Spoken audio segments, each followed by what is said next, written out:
Hello everyone, and welcome to the Ancient Mythology Stories channel. Today, I will present a brief biography of former US President Barack Obama Part 4. Don't forget to subscribe to my channel, you want to see these old stories every day. Let's get started. The midterm congressional election and its aftermath. As Americans headed into the midterm election of 2010, much of the electorate was characterized as angry and pessimistic.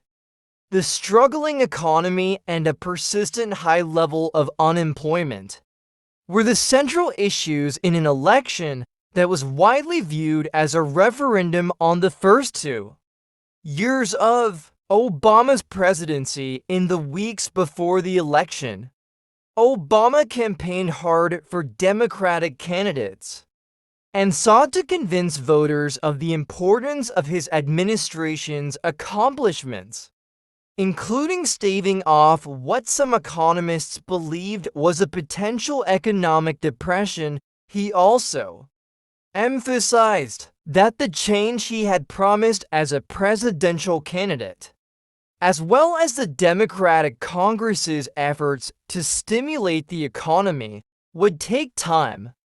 In the event, many of the independents who had supported Obama and other Democrats in the 2008 election swung back to the Republicans, and voters returned control of the House to the Republicans, who gained some 60 seats, the biggest swing since 1948.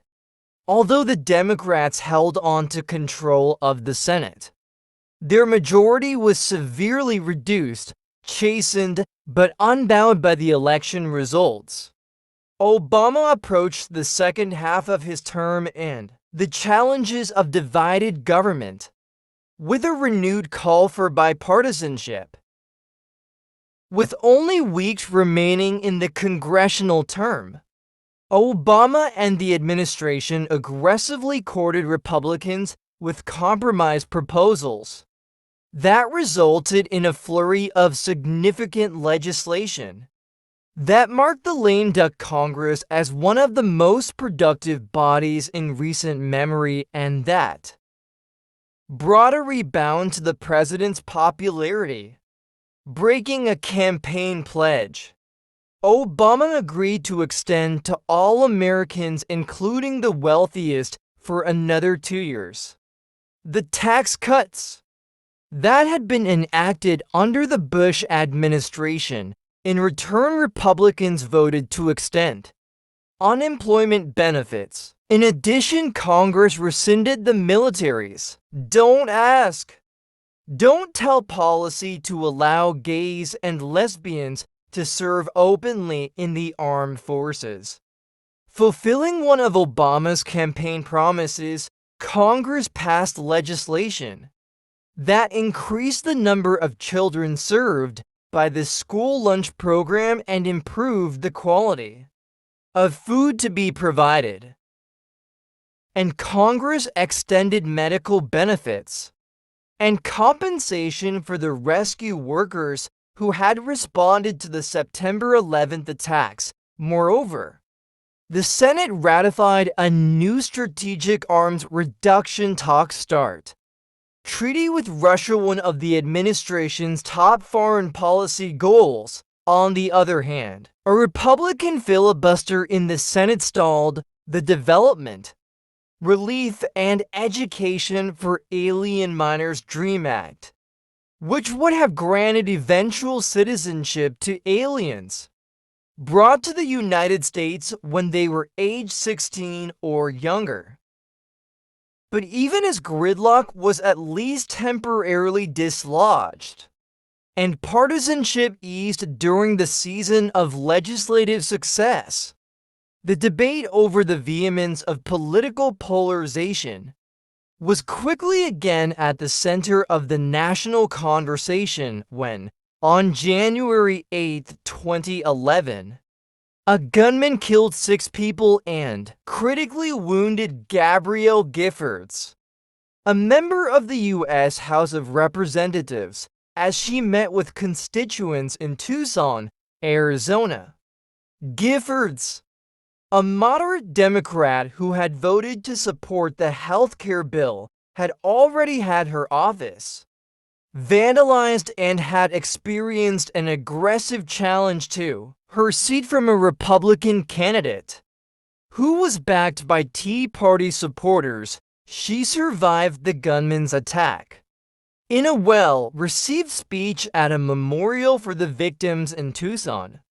Obama called for civility in American politics and public discourse and for discussions that heal instead of harm. Rather than pointing fingers or assigning blame, he said, "Let us use this occasion to expand our moral imaginations, to listen to each other more carefully, to sharpen our instincts for empathy, and remind ourselves of all the ways our hopes and dreams are bound together." Upheaval in the Middle East. The year 2011 brought a series of world-shaking changes to the Middle East, where popular political uprisings resulted in abrupt ends to longtime authoritarian regimes in Tunisia. See Jasmine Revolution, and Egypt. See Egypt Uprising of 2011, and widespread demonstrations and conflict in other countries in the region. The Obama administration sought to carefully articulate its support for the demonstrators' democratic aspiration, balancing past commitments to some of the threatened regimes with the U.S. advocacy of free, representative government. Moreover, Obama attempted to take a role in world leadership without direct intervention in the affairs of other countries. In Libya, where the political revolt against the 4-decade rule of Muammar al-Gaddafi transformed effectively into a civil war. See Libya revolt of 2011. However, Obama felt U.S. intervention was necessary to prevent a humanitarian disaster as Gaddafi employed his overwhelming military advantage in a brutal attempt to expunge opposition. On March 19, U.S. and European forces with warplanes and cruise missiles began attacking targets in Libya in an effort to disable Libya's air force and air defense systems. After initially taking a leading role in these operations, the Obama administration relinquished command to the North Atlantic Treaty Organization on March 27. On April 4, Obama officially announced that he would seek re-election. Less than a month later, on May 1st, the president made a dramatic late-night Sunday television address to inform the world that U.S. Special Forces had killed al-Qaeda leader Osama bin Laden in a firefight in a compound in Abbottabad, Pakistan. Not far from the Pakistani capital of Islamabad, U.S. forces took custody of the body, which they buried at sea, and confirmed bin Laden's identity through DNA testing. "Justice has been done," Obama said. "Americans understand the costs of war, yet as a country, we will never tolerate our security being threatened, nor stand idly by when our people have been killed. We will be relentless in defense of our citizens and our friends and allies." Budget battles. Partisan squabbling intensified as members of both parties dug in their heels during the impassioned debate and hard-nosed negotiations over the passage of the federal budget. For the remainder of fiscal year 2010, beginning in October 2010, Congress passed a series of stopgap measures that kept the federal government operating. As negotiations continued as the April 8, 2011, funding deadline for another of these stopgap budgets approached. The new Republican majority in the House threatened to vote against further short-term funding, forcing the shutdown of the federal government if deep budget cuts were not enacted. The administration and the Democratic-controlled Senate, while acknowledging the need for budget reductions, remained adamant in their defense of a range of entitlement programs the Republicans sought to reduce or eliminate. With only hours remaining before the government shutdown, the two sides reached agreement on a budget that included some $38 billion in funding cuts. The concern over the increasing deficit that was at the heart of the budget battle intensified as spring turned to summer, and as government borrowing approached. The congressionally mandated national debt ceiling of $14.9 trillion in mid-May, the government reached this limit, but by shifting funds, the Treasury Department was able to forestall the anticipated deadline for default on the public debt until August 2nd. When the closed-door negotiations among congressional leaders overseen by Biden stalled in late June, Obama began taking a more active role. The Republican leadership, much influenced by the Tea Party faction, continued to seek a large reduction in the deficit through deep spending cuts. Indeed, the Republican-controlled House passed a bill that prohibited an increase in the debt ceiling unless accompanied by commensurate spending cuts.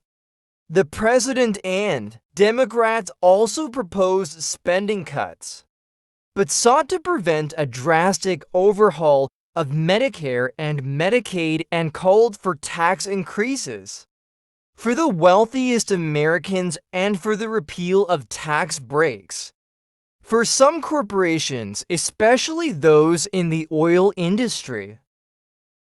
Against a backdrop of escalating partisan posturing, Obama and Republican Speaker of the House John A. Boehner began meeting privately in early July and nearly hammered out a grand bargain that would have included trillions in spending cuts, changes to Medicare and Social Security, and tax reform.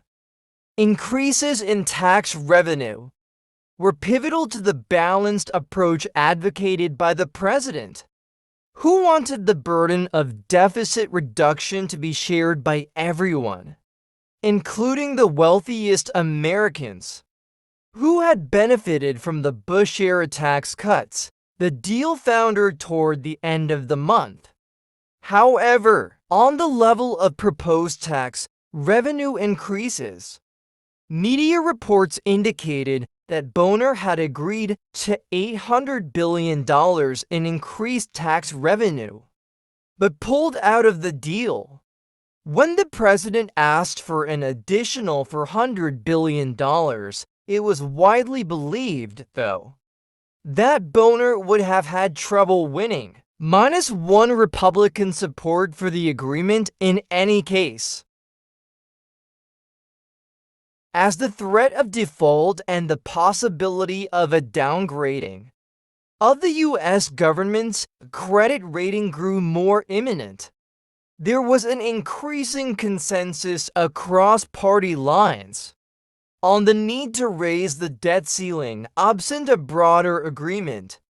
Compromise appeared to hinge largely on the issue of whether the ceiling would be increased into steps or one, the latter of which would push it beyond the 2012 election on July 31st, just 2 days before the deadline. An agreement was reached by the president and congressional leaders of both parties whereby the ceiling would be raised into main stages by some $2.4 trillion, with equivalent cuts to the deficit to be achieved over a 10-year period. The deal called for a $900 billion short-term increase in the debt ceiling for $100 billion of W, which would be immediate to be offset by an immediate cap on domestic and defense spending that would yield some $917 billion in deficit reduction. The agreement also stipulated the establishment of a congressional supercommittee charged with making recommendations by the end of November 2011 that would reduce the deficit by an additional $1.20 to $1.5 trillion to allow for a commensurate increase in the debt ceiling. The agreement did not include any tax increases, and neither did it provide for major changes to Medicare or Social Security. It did, however, mandate that if the bipartisan committee failed to reach a consensus or if Congress failed to pass the committee's proposals in December 2012, automatic across-the-board cuts of up to $1.2 trillion would be implemented, evenly divided between defense and non-defense spending. The deal also required that both the House and the Senate vote on an amendment to the Constitution, mandating a balanced budget. The final bill was passed by the House by a vote of 269-161. And by the Senate by a vote of 70-226. Although he effectively had been campaigning for weeks, Obama officially kicked off his re-election bid with speeches in Ohio and Virginia on May 5, 2012. Just a few days later, on May 9th, he made headlines again when he revealed a change in his stance on same-sex marriage, saying during a television news interview, "At a certain point, I've just concluded that for me personally, it is important for me to go ahead and affirm that I think same-sex couples should be able to get married." Earlier in the week, Vice President Biden had expressed strong support for same-sex marriage in another television appearance. The economy continued to recover, but slowly and unevenly, so that in April 2012, Time magazine characterized the rebound as the 97 lb recovery, alluding to bodybuilder Charles Atlas's 97-pound weakling. Profits were up again for many corporations. Big banks had returned to solid footing, and the stock market had bounced back from the dark days of the Great Recession of December 2007 to June 2009. But wages remained largely stagnant. Foreclosures were still commonplace as the housing market continued its struggle to regain its balance, and though unemployment had generally decreased, it remained high at 8.2% in May. The presumptive Republican presidential nominee, Mitt Romney, a former governor of Massachusetts, focused much of his campaign on a critique of Obama's stewardship of the economy. On the other hand, some observers noted that the U.S. economy was considerably more robust than that of Europe, which remained deeply mired in the Eurozone debt crisis. More than a few attributed the relative health of the American economy to the government's stimulus efforts and to the successes of the Troubled Asset Relief Program authorized under the Emergency Economic Stabilization Act. which had come to the rescue of foundering American financial institutions. In June, responding largely to the Senate's earlier failure to pass the DREAM Act, the Obama administration made an important policy change, generally ending the immediate deportation of illegal immigrants who had come to the United States as children. Although the policy did not embrace the pathway to citizenship promised by the DREAM Act, it granted a 2-year reprieve from deportation and the opportunity to seek a work permit to those aged 30 and under who had immigrated before age 16, had been in the country at least 5 years, did not have a criminal record or pose a security threat, and were either students or high school graduates or had served in the military. Immigration was in the headlines again later in the month, when the Supreme Court struck down 3 provisions of Arizona's controversial 2010 immigration law, but upheld its centerpiece, Show Me Your Papers provision, which required police to check the legal status of anyone they stop for another law enforcement concern, if they reasonably suspect that the person is in the country illegally. Obama applauded the court's rejection of 3 other provisions of the law, including one that had made it a crime for illegal immigrants to seek work. But he expressed concern that the upheld provision could result in racial profiling. As important as that ruling was, the Supreme Court announced another decision on the final day of its session, June 28, in a case that many hailed as the most important heard by the court. In more than a decade, it upheld the Patient Protection and Affordable Care Act. See Affordable Care Act cases. That decision provided the president with a huge victory by preserving the signature legislative achievement of his administration. Pivotal to the 5-4 ruling was the court's decision not to strike down the act's individual mandate provision, which would financially penalize Americans for not obtaining health insurance, a requirement many Republican politicians argued was unconstitutional.